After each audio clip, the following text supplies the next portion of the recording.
देश भर के आज हम सभी स्वयंसेवक आभासी माध्यम से इस कार्यक्रम के साथ जुड़े हुए हैं।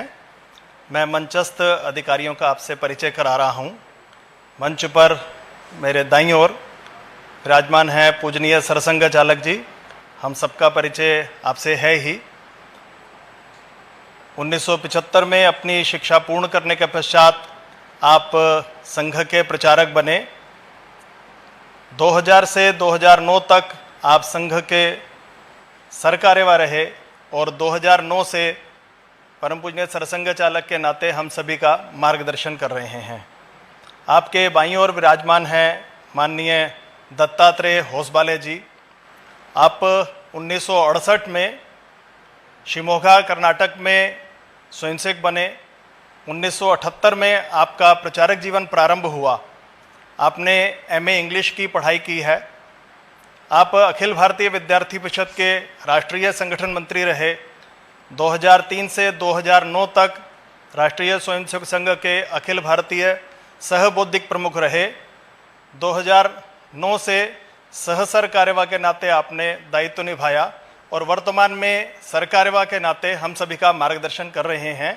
अभी एकल गीत के पश्चात हमें आपका ही उद्बोधन प्राप्त होगा।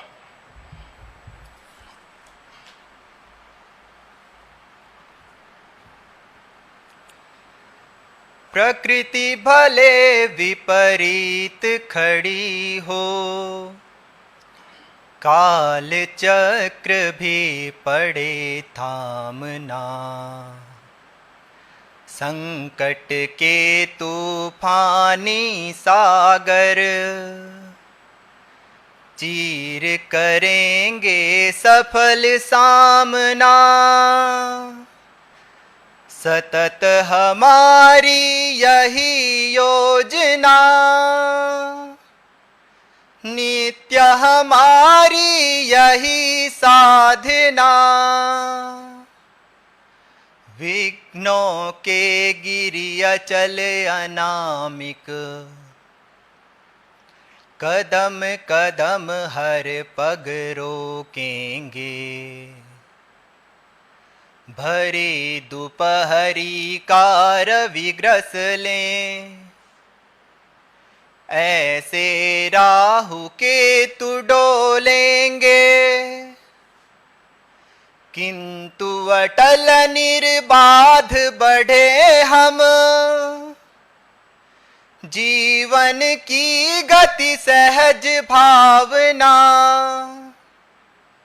जीवन की गति सहज भावना, नित्य हमारी यही साधना। सुख दुख विपदा बाधा सुविधा, यही मार्ग मीलों के पत्थर। किंतु इसी में आनंदित हो, खोजे हम उन्नति के अवसर। विजय सुनिश्चित भरत भूमि की, चाहे सागर पड़े बांधना। चाहे सागर पड़े बांधना, नित्य हमारी यही साधना। संघ सृष्टि इस कंटक पथ की, बिहड़ता की गिरी अभ्यासी। दिखे लालिमा ध्येय सूर्य की, थोड़ी धैर्य तपस्या बाकी।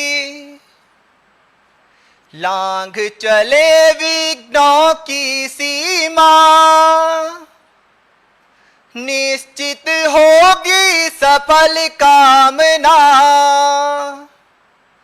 निश्चित होगी सफल कामना।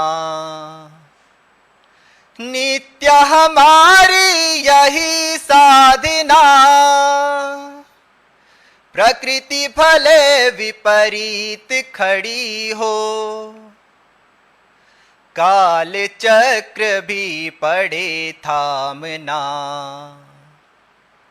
संकट के तूफानी सागर चीर करेंगे सफल सामना। सतत हमारी यही योजना, नित्य हमारी यही साधना, नित्य हमारी यही साधना।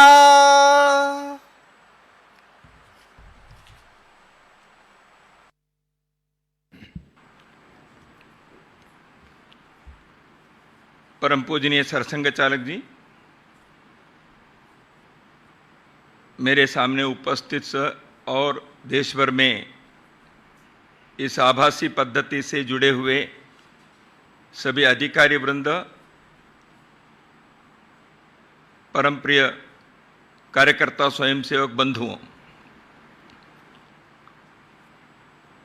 आज इस प्रकार के एक कार्यक्रम के आयोजन करने का निर्णय हुआ। पूरे देश में एक बार सभी स्वयंसेवक एक ही समय पर संघ के शाखा पद्धति में बौद्धिक वर्ग और प्रार्थना के रूप में यह कार्यक्रम हो, यह कुछ समय पहले एक विचार आया। उस निर्णय के अनुसार यह कार्यक्रम अभी प्रारंभ हुआ है।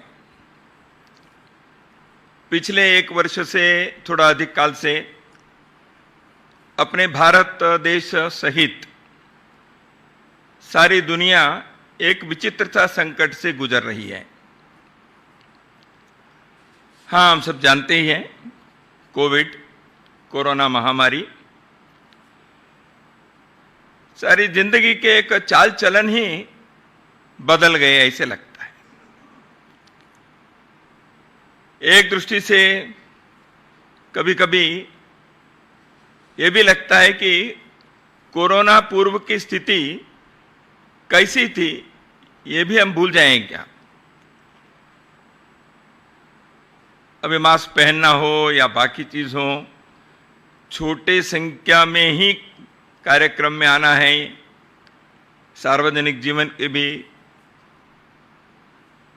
देश के कई राज्यों में, नगरों में पूर्ण लॉकडाउन, अर्ध लॉकडाउन ऐसी स्थिति। इस कारण से जो भी हुआ है, कोविड पूर्व की स्थिति कैसी थी यह स्मरण करना पड़ेगा, ऐसे कभी कभी लगता है। कभी कुछ समय पहले व्हाट्सएप में एक छोटा वीडियो आया था। एक छोटा बालक अपने पिता के साथ गाड़ी में बैठा है, कार में सामने बैठा है, तो वो बाहर के दुनिया देख रहा है। कई भवन, बिल्डिंग, इमारतें, वो सब सड़क पर उसे देखता है। उसकी आंखों में आश्चर्य के एक झलक है। वो ऐसे ऐसे देख के चेहरे ऐसे करता है। तो बाप पूछता है, तुम क्या देख रहे हो? वो कहता है, पिताजी मुझे लगता है ये सारे देखने से मुझे कहीं तो देखा है ऐसे लगता है ये भवन को, और मुझे लगता है कि मेरा कोई पूर्व जन्म का संबंध है, ऐसे वो छोटा बालक का कहता है। बाप एक थप्पड़ मारकर बताए, क्या समझते हो, वो तुम्हारी स्कूल है। तो बच्चों को अभी अपने स्कूल के भवन भी पूर्व जन्म के कोई संबंध है ऐसे लगना ऐसे हैं। तो अपने स्वयंसेवकों को भी सड़क पर जाते थे, हाँ इस पार्क के साथ हमारा कोई संबंध है, हाँ भाई कभी शाखा लगती थी यहाँ। ऐसे अपने को कोरोना पूर्व की स्थिति क्या थी यह याद करने के एक स्थिति आनी चाहिए। शीघ्रातिशीघ्र ऐसे आए, हम सबकी इच्छा भी है। पिछले इन 15 महीनों में इस महामारी के चलते बहुत प्रकार के संकट को, चुनौती को हम सामना किए हैं, सारे देश, सारी जनता। पूरी दुनिया में यह एक कठिन काल रहा है। अभी भी पूर्ण रूप से हम उससे मुक्त नहीं हुए हैं। तो इस दौरान असंख्य परिवारों में कई प्रकार के यातनाएं, वेदनाएं हुई। स्वास्थ्य बिगड़ गए, शारीरिक वेदना, अपने प्रियजन, परिवारजन, परिजन, मित्रों की मृत्यु हो गई, असमय मृत्यु हो गई। जाकर मिलकर सांत्वना देने की स्थिति भी नहीं थी, ठीक से संस्कार भी नहीं कर पाए। तो यह एक ऐसे काल रहा है। और साथ ही साथ जीवन के अन्य आयाम भी बाधित हो गए, प्रभावित हो गए। रोजगार, व्यवसाय, नौकरी, दफ्तर, ये सब बंद पड़े। विद्यालय, न्यायालय, विश्वविद्यालय, ये भी अभी ऑनलाइन से कुछ काम करना, ऐसी स्थिति आ गई। परीक्षाएं समय पर नहीं हुई। बहुत ऐसे, सूची लंबी है, हम सब जानते हैं, अनुभव कर रहे हैं, हम सब रोज इसकी चर्चा भी करते हैं। लोगों के आर्थिक संकट भी तो लाइन से हटकर ऑनलाइन में आ गए। जीवन के चक्र कहीं फंस गया या उसके रॉन्ग थ्रेड में चला गया, ऐसे भी कभी कभी अनुभव आता है।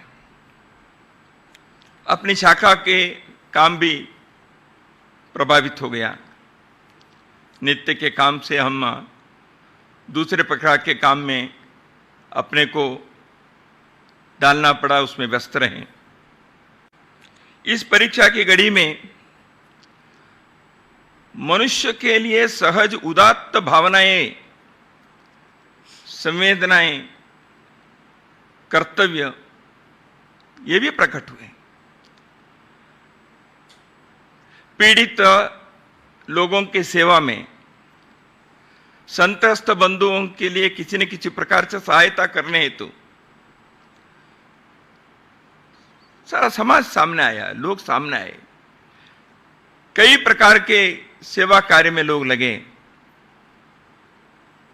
भोजन के, स्वास्थ्य के, दवा के, व्यवस्था के, आइसोलेशन के, क्वारंटाइन के, यातायात के, भिन्न भिन्न प्रकार के सेवा कार्य में लगने वाले समाज के लोग, कई संस्थाएं, धार्मिक, सांस्कृतिक सेवा संस्थाएं, स्वयंसेवी संस्थाएं, ये सब लगे। कष्ट के दिनों में एक दूसरे के साथ सहयोग में हमके रहना चाहिए। यह एक समाज के स्वाभाविक सामाजिक कर्तव्य जो होता है वो भी प्रकट हुए, उसमें भी उदात्त स्वरूप में प्रकट हुए, अद्भुत प्रकार से वो अभिव्यक्त हुआ। उसकी भी कहानी अत्यंत प्रेरणादायी है।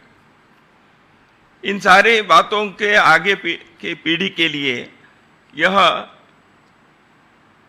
पढ़ने को, सुनने को मिले, इस दृष्टि से समाज के कई संस्थाओं ने, हम स्वयंसेवकों ने भी इसके कुछ डॉक्यूमेंट करें, इसको बनाए रखें। ऐसे एक चुनौतीपूर्ण कालखंड में समाज में कैसे काम किया, इस संकट को कैसे हमने सामना किया।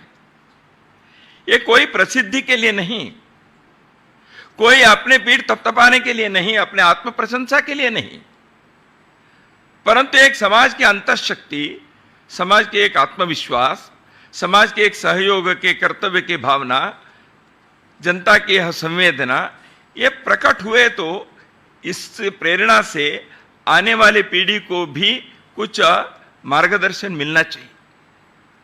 तो इसलिए बहुत सारी प्रेरणा की कहानियां जो है, कहानियां ने प्रत्यक्ष घटनाएं, प्रसंग है, उसको भी संकलित करने का कार्य भी हुआ है। इस कालखंड में बहुत सारे लोगों ने अद्भुत कार्य करके उन्होंने अपने व्यक्तित्व के उस आयाम को उजागर किया जिसके कारण सारा समाज उनके प्रति कृतज्ञ है। क्या डॉक्टर हो, क्या नर्स, क्या पुलिस, क्या सफाई कर्मचारी, क्या स्वयंसेवी संस्थाएं के लोग, संघ के स्वयंसेवक भी, समाज के सेवाभावी लोग भी, ये सारे लोगों ने जो कार्य दिखाया वह मनुष्य ये कर सकता है, इस विश्वास को पुनः एक बार जगाने के, उसको सुदृढ़ करने के का काम भी था। तो भारत के नाते, एक देश के नाते भी हम स्वयंपूर्ण हो, स्वावलंबी हो, आत्मनिर्भर हो, यह भी प्रयत्न हुए। यह भी एक विशेष उल्लेखनीय बात है। हम पीछे नहीं रहे। ऐसे कालखंड कई बार आते भी हैं देश में, दुनिया में, जीवन में। विश्व युद्ध हुए, 5-6 साल युद्ध रहे, तो कई देश जो युद्ध में रहे, उन देशों की हालत क्या हुई? वहां के सामाजिक, आर्थिक, सांस्कृतिक, पारिवारिक, शैक्षिक जीवन के सारे आयाम प्रभावित हो गए। पुनः उनको जीवन को पुनर्निर्मित करके खड़ा करना पड़ा। किया उन्होंने। कुछ ही वर्षों में उन देशों के लोगों ने अपने देश के पुनर्निर्माण करते हुए दुनिया के सामने एक श्रेष्ठ उदाहरण को उन्होंने प्रस्तुत भी किया। हाँ, युद्ध तो मनुष्य निर्मित है। प्राकृतिक आपदाएं होना या इस प्रकार के पैंडेमिक जैसे, महामारी जैसे होना, संकट तो संकट है। मनुष्य को इस संकट को झेलना भी पड़ता है। तो इस परिस्थिति में जो ऐसे बहुत ही प्रेरणादायी एक मनुष्य प्रयत्न दिखाई देता है, इससे हमें आने वाले दिनों के लिए प्रेरणा भी लेनी चाहिए। इस अनुभव के आधार पर आगे के जीवन को खड़ा करने के, उसको उस दिशा में ले जाने के प्रयत्न भी सभी को करना ही पड़ेगा। पिछले 15 महीनों में हम सभी के 2 प्रकार के काम सभी ने किए ही है। गत वर्ष पूजनीय सरसंघ चालक जी ने जब तालाबंदी लगी, लॉकडाउन पहली बार घोषित हुआ, उस समय हम सभी को उनका मार्गदर्शन प्राप्त हुआ था। उस समय आपने कहा था, एकांत में साधना, लोकांत में परोपकार। तो इसलिए इस कालखंड के उपयोग दोनों प्रकार से होने का एक उस बात को चरितार्थ करते हुए लोगों ने उस दिशा में गए, ये भी हमको अनुभव में आया। कई लोगों ने अपने जीवन के कुछ साधना के एक कालखंड है ऐसे सोचकर अपने आत्मविकास के लिए प्रयत्न किया, अपने कुछ आदतें ठीक की, जीवन के कुछ दिनचर्या को उन्होंने अच्छा बनाया। किसी ने प्रकार के साधना के व्यायाम हो सकता है, योग हो सकता है, लेखन कार्य हो सकता है, अध्ययन हो सकता है, इस प्रकार के कार्य किए। और साथ ही साथ लोकांत में परोपकार के, सेवा के कार्य जो करना था, समाज के प्रति जो कर्तव्य निभाना था, उसमें भी आगे बढ़े। ये भी हमको दिखाई देता है। तो इस प्रकार यह कालखंड अभी हम अनुभव करते रहे हैं। सरकारें अपने काम किए हैं, समाज ने अपने अंतःशक्ति के, अपने सामर्थ्य को उसने दिखाया है। पिछले वर्ष प्रवासी मजदूरों के जो एक घटना हुई, लाखों की संख्या में, लगभग 35-40 लाख मजदूर लोग जब महानगरों से अपने गांव के तरफ चल पड़े, वह दृश्य अद्भुत था। लेकिन आज चलने वाले लोगों के मुंह पर किसी प्रकार के, किसी के विरुद्ध में, खिलाफ कोई नारेबाजी नहीं, जिंदाबाद मुर्दाबाद उन्होंने नहीं, कोई लूटपाट नहीं किए, हिंसा आगजनी नहीं हुई, वो मौन रूप से चल पड़े। ऐसे चलने वाले लोगों के सेवा के लिए, उनके सहायता करने के लिए रास्ते में लोग भी तैयार हो गए।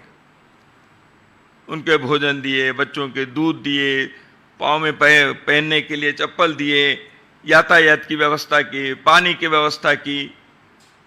एक अद्भुत दृश्य था। यह विरले मिसाल है। भारत के किसी भी कोने में मिलिट्री को बुलाना नहीं पड़ा। दुनिया में कई देशों के संदर्भ में हम ऐसे नहीं कह सकते।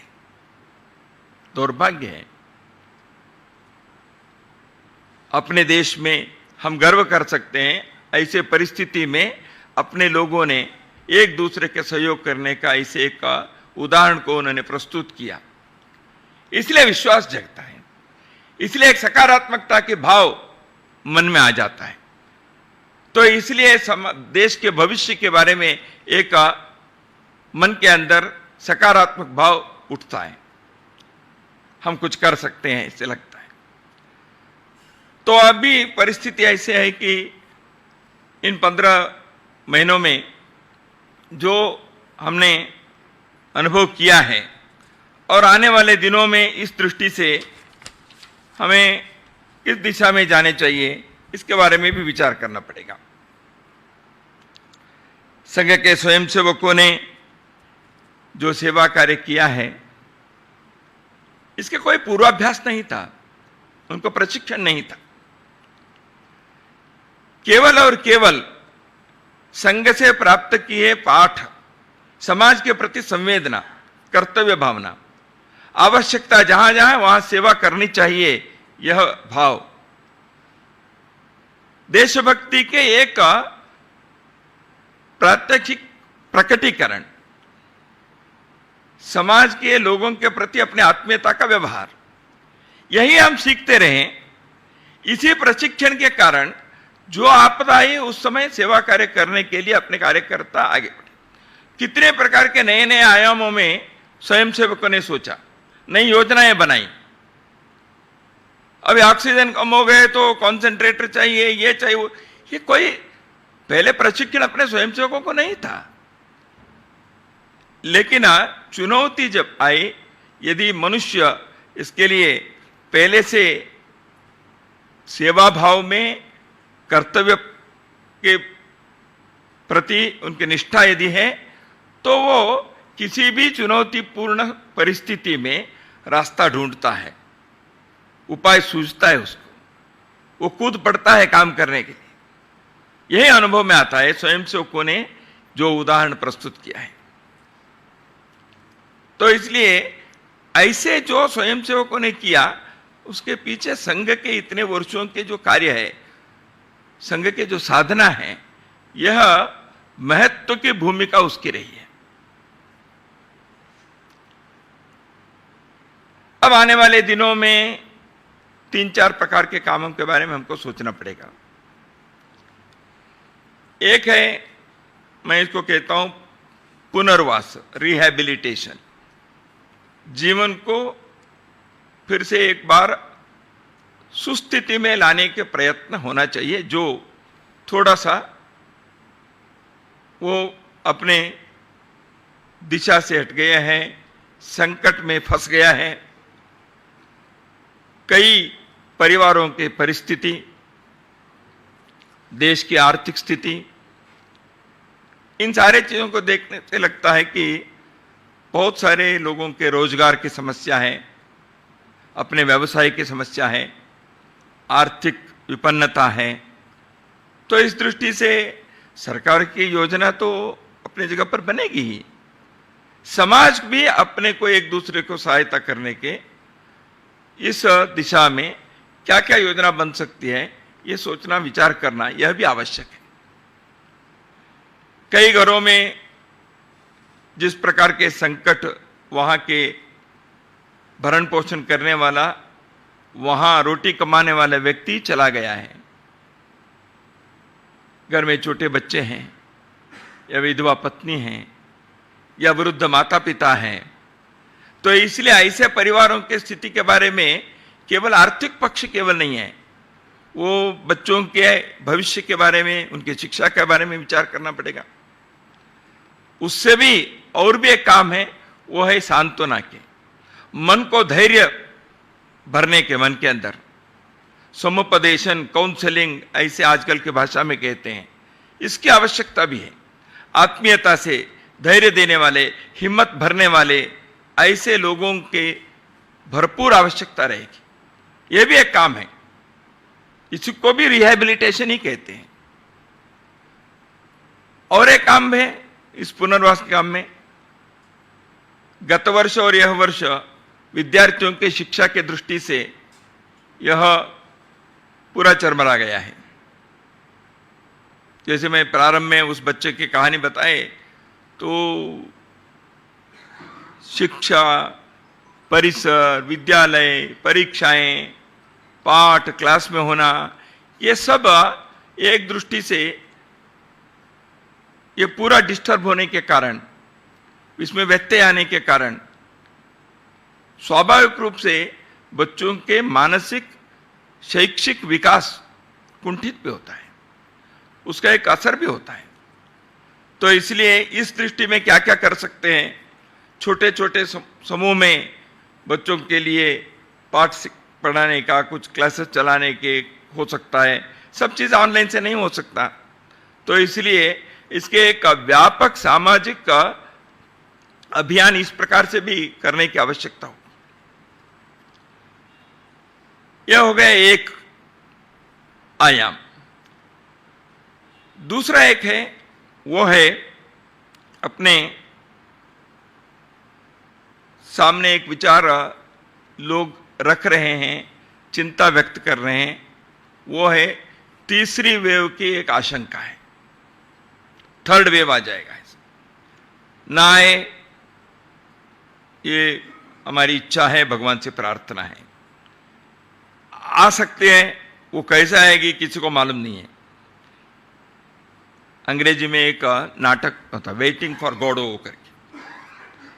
ये वेटिंग फॉर गॉडो यानी क्या है, उसके कहानी ऐसे है कि उस नाटक में वो गॉडो करके एक के बारे में इंतजार कर रहे हैं, प्रतीक्षा कर रहे हैं। वो वेटिंग फॉर गॉडो में यानी गॉडो कौन, क्या ये मनुष्य है, प्राणी है, जानवर है, हवा है, तूफान है, क्या है गॉडो, किसी को मालूम नहीं है। तो मनुष्य है तो वो पुरुष है कि स्त्री है, ये भी मालूम नहीं। तो गॉडो करके कोई एक ऐसे आने वाले हैं, तो इसलिए सारी चिंता व्यक्त होती है उस नाटक में। अंततः तो वो कौन है, क्या है, नहीं होता है, वो आया नहीं होता है, इसलिए सारे खलबली मचती है। क्योंकि वो घोड़ा आ जाएगा तो क्या करेगा मालूम है, क्या करेगा, क्या करेगी, वो कौन है, क्या है, देखा ही नहीं तो कैसे होगा। तो इसलिए अभी थर्ड वेव के बारे में बच्चों पर असर होगा ऐसे भी कह रहे हैं। नहीं नहीं, ये बच्चों के पर असर नहीं होगा, ऐसे हो जाएगा ऐसे कहते हैं। कुछ लोग कहते हैं, सभी तज्ञ लोग ही कह रहे हैं, तरह तरह के सर्वेक्षण हो रहे हैं। कुछ लोग कह रहे हैं कि नहीं, तब तक सब वैक्सीनेशन हो जाएगा, ये ठीक रहेगा। सच में क्या होगा, इदम इत्थम कहना अब कठिन है, लेकिन अपनी तैयारी चाहिए, सन्नद्धता रहनी चाहिए। अभी जैसे पिछले दिसंबर से जनवरी फरवरी में थोड़ा सा ठीक हुआ, तो सभी के गफलत के कारण थोड़ी समस्या हुई। ऐसे पूजनीय सरसंघ चालक जी ने जैसे एक सावधानी की बात हम सभी के सामने रखी थी, तो इसलिए अब सावधानी रखना आवश्यक है। नहीं आए तो अच्छा, आएगा तो हमारी सन्नद्धता है, हमारी पूर्व तैयारी है। इसलिए आवश्यक व्यापक प्रमाण में एक इस संदर्भ में होने वाले या आने वाले संभावित किसी भी प्रकार की चुनौती को सामना करने के लिए एक छोटा सा प्रशिक्षण भी हजारों लाखों लोगों को देने की आवश्यकता भी है।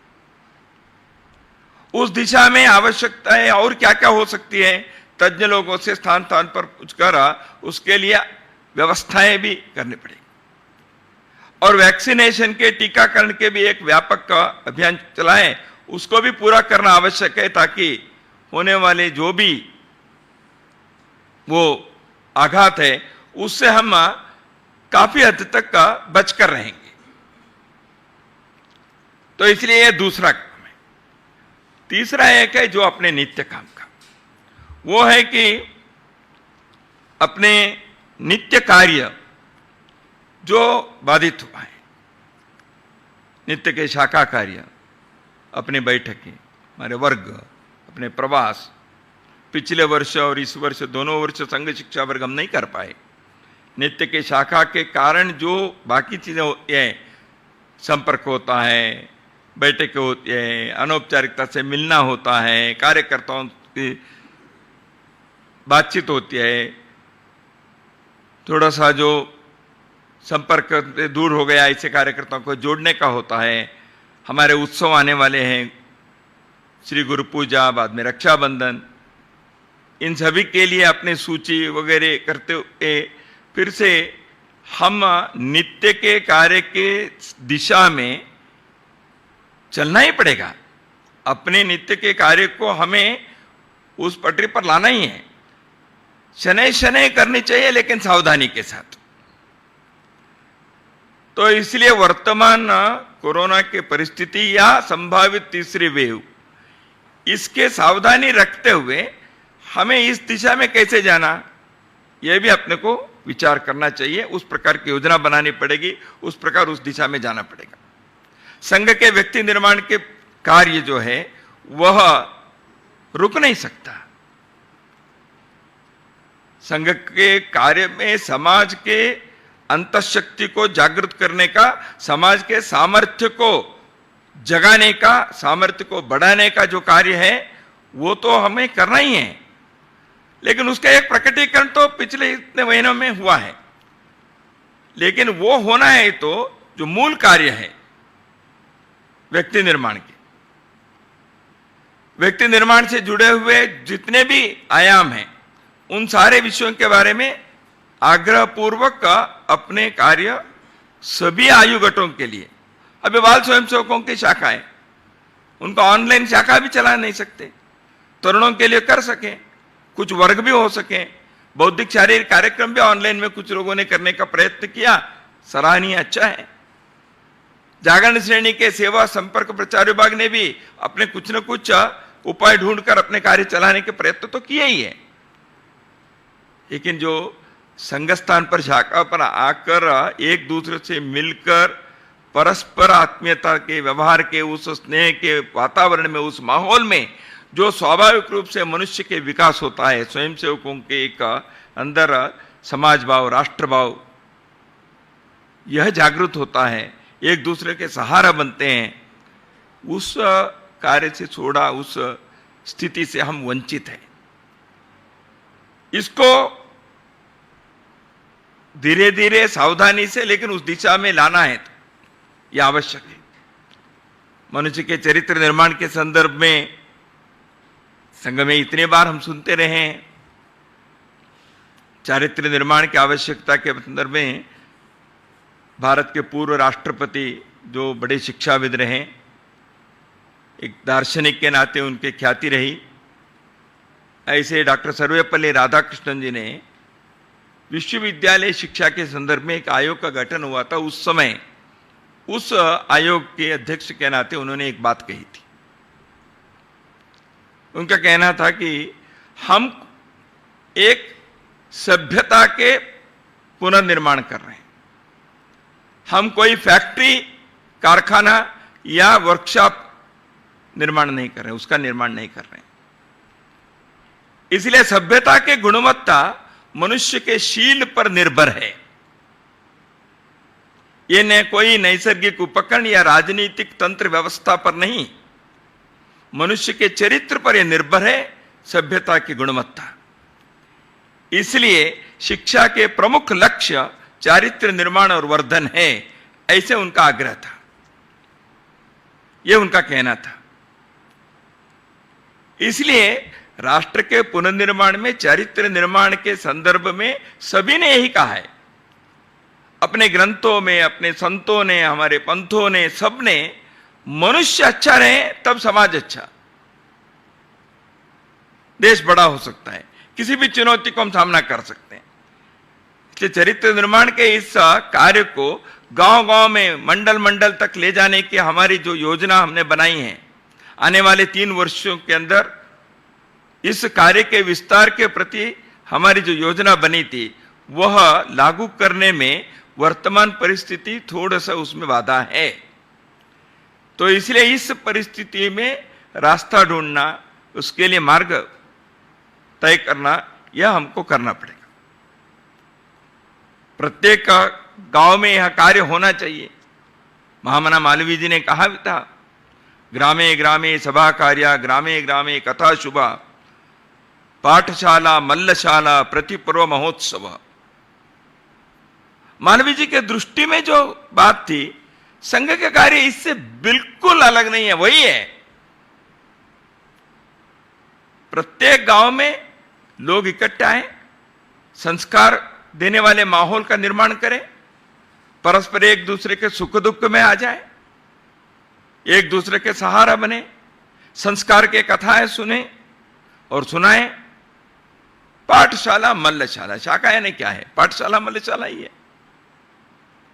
तो इस प्रकार के इस कार्य को सुदृढ़ करना, व्यापक करना, प्रभावी बनाना, इसके लिए इसी कार्य के लिए अपने जीवन देने वाले लोग, यही तो संघ ने इतने वर्षों से इस साधना की।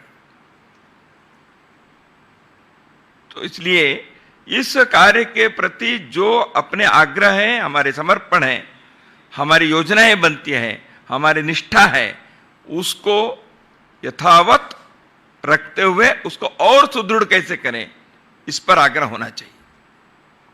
इसलिए अपने कठिन परिस्थिति में संपर्क संवाद टूट गया, ऐसे ही क्या नहीं। आपातकाल में भी 20-21 महीने शाखाएं नहीं चलती थी, उस समय तो संघ पर प्रतिबंध था।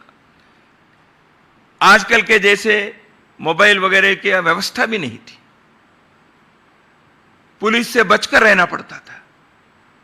लेकिन संघ के कार्यकर्ताओं ने उस पीढ़ी में शाखा नहीं है, ऐसे परिस्थिति, इस वातावरण में भी संपर्क रखे। जैसे ही आपातकाल हटे तो तुरंत अपने कार्य पुनः प्रारंभ हो गया और स्थिति अच्छी हो गई। आज परिस्थिति में हमें संपर्क के लिए उपकरण है, संघ पर कोई प्रतिबंध नहीं है, किसी से बचकर जाने की जरूरत नहीं है, केवल बचना है कोरोना से। तो ऐसी स्थिति में अपने संपर्क, संवाद, ये सारी चीजों पर आग्रह जैसे हमेशा है उसी प्रकार रखते हुए अपने नित्य सिद्ध शक्ति के निर्माण करने वाले हमारे नित्य के कार्य जो है, हमारी पद्धति है, उस पर हमें फिर से एक बार आग्रह पूर्वक जाना पड़ेगा। संघ के कार्य समाज में स्वयंसेवक जाएंगे, कई प्रकार के अनुभव होते हैं। समाज में परिवर्तन लाना, समाज के को सही दिशा देना, इसके लिए हम इसमें लगे हैं। तो कई बार समाज के अंदर के जो स्थिति है, वहां की कुछ समस्याएं कुरीति हैं, वो भी कभी कभी उससे भी प्रभावित होने के एक संकट नौबत आ जाती है। कोयले के दुकान में हम बैठकर व्यापार करेंगे तो भले ही व्यापार कर रहे हैं, हमको तो कोयले के वो लगना नहीं है, ये तो है, लेकिन बैठने से वो लगता है कभी कभी। तो इसलिए कोरोना वायरस से तो बचना है, लेकिन समाज जीवन में कार्य करते समय बाकी वायरस से भी बचना चाहिए। व्यक्तिगत तौर पर मनुष्य के अंदर स्वार्थ, भ्रष्टाचार, सत्ता के मोह, प्रसिद्धि की आकांक्षा, ये सारी चीजें, ये विचित्र प्रकार के वायरस है, वो भी मनुष्य के अंदर प्रवेश करते हैं। तो इसलिए इससे बचना है। सामाजिक कुरीतियां भी हैं, जाति भेद, छुआछूत आज भी है ना। तो इन सब से आगे बढ़कर जाकर समाज को भी इस दिशा से उसको सही दिशा में ले जाना है। तो स्वयं अपने को, संघ के स्वयंसेवकों को नित्य के अपने शाखा पद्धति के द्वारा हमारे कार्य प्रणाली के आधार पर हमारे जो अभी तक की परंपरा परिपाटी है उसको सुदृढ़ करते हुए, उसी दिशा में जाते हुए, उसमें लगकर, उसमें आनंद लेते हुए समाज के, राष्ट्र के कार्य करने के, अपने जो राष्ट्र धर्म को निभाना है उसको हमें उस दिशा में जाना ही चाहिए। तो इसलिए अपने सोचने के, कार्य करने के स्वभाव पहले से जो संस्कार से हमने पाए हैं उसमें और उत्तम कैसे हो सकता है और बेहतरीन तरीके से हम कैसे कर सकते हैं, इसके बारे में सोचना, योजना बनाना, एक दूसरे से सलाह मशवरा करते हुए उस प्रकार के कार्यक्रमों के भी आने वाले दिनों में विचार करना पड़ेगा। आने वाले दिनों में और भी अपेक्षाएं बढ़ेगी, क्योंकि संघ के स्वयंसेवकों के जो कार्य देखने वाले, उनके व्यक्ति प्रभाव देखने वाले, उनके व्यक्तित्व देखने वाले, संघ के इससे प्रभावित होने वाले लोग स्वाभाविक रूप से संघ और संघ के स्वयंसेवकों से कई प्रकार की अपेक्षाएं रखेंगे। समाज के, राष्ट्र के हित में कई चुनौतियां भी आ सकती हैं, कई प्रकार की आवश्यकताएं भी आएगी। तो इसलिए इन अपेक्षाएं, आवश्यकताएं, चुनौती, इसको यदि हम प्रभावी ढंग से निभाना है, सामना करना है, पूरा करना है, तो उसके लिए आवश्यक क्षमता और सामर्थ्य, पुरुषार्थ को भी अर्जित करना पड़ेगा, प्रकट करना पड़ेगा। तो इसलिए उस तैयारी को करना है तो अपने नित्य शक्ति निर्माण, नित्य सिद्ध शक्ति निर्माण करने के अपने आग्रह को यथावत रखना और उस दिशा में जाना, और आने वाले वर्षों में हम समाज के, राष्ट्र की सेवा के, कैंकर्य के जो संकल्प हम लिए हैं उस दिशा में अपने पुरुषार्थ को प्रकट करते हुए अपने जीवन को सार्थक बनाने की दृष्टि से उस दिशा में जाने का संकल्प करें। इतना ही इस अवधि में कुछ विचार आपके सम्मुख रखने का प्रयास मैंने किया।